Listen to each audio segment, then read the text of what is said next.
Very popular technique is flipping heavy mats in vegetation, or what they call punching, to get bass out of heavy cover.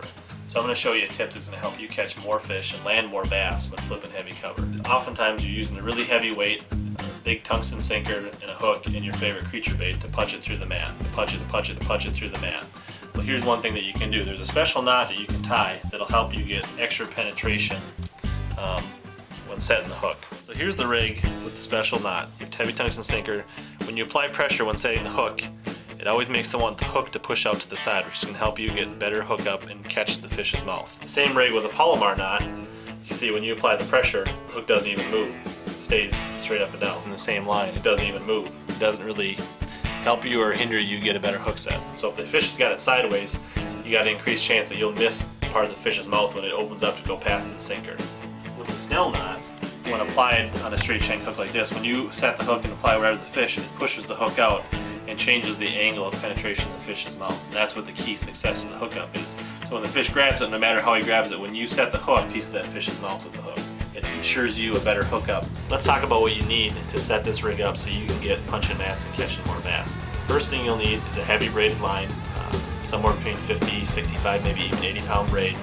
You need a heavy true tungsten sinker, somewhere between 3/4 ounce to 1.5 ounces to help you punch the mat and get that weight through. You can go anywhere from probably half, 3/4 ounce, all the way up to 1.5 ounces, depending on the cover you're flipping. And then you're going to want a straight shank, heavy wire hook that won't bend, and you need that straight shank so you can tie the Snell knot. And this is part of the key, so you can tie that Snell knot to the straight shank. You don't want an offset hook for this. And then your favorite flipping bait, whether it's gambler cricket, sweet beaver, jackal cover crab, whatever your favorite thing is. So let's tie the knot. We're going to use one of these bobber stops because it shows up a little better.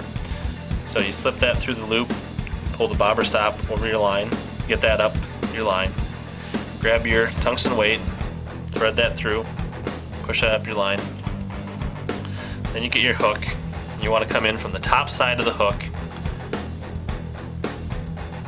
pull a tag line out, line up the shank of the hook, form a big loop, give yourself some line to work with, and then up by the shank of the hook you can form a little loop that you're going to pinch between your finger and your thumb. And you're going to bring your tag line out along the shank of the hook. Then you're going to wrap several times, getting your tag line around the hook and the tag line with the loop, usually about 5, 6, 7 times.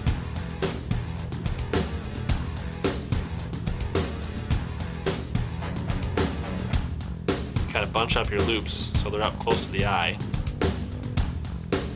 making sure you get over the barbs on your hook. And then you're going to pull from your main line end, and that's going to pull down your loops tight onto the shank of your hook. And then to tighten it, you pull your tag in, and that cinches everything together. So what you end up with is several tight wraps around the shank of your hook right below the eye, and then you can trim this off to the desired length with the sharp scissors. If you really want to be extra sure, you're not sure, you can put a little dot of super glue on there and make it hold. And that's how you tie the knot. That's how you tie the knot. So then, put your favorite flipping bait on your craw or on your hook. Pull your bobber stop and your weight back down on your hook. And then you can see you get that action that you want on that hook.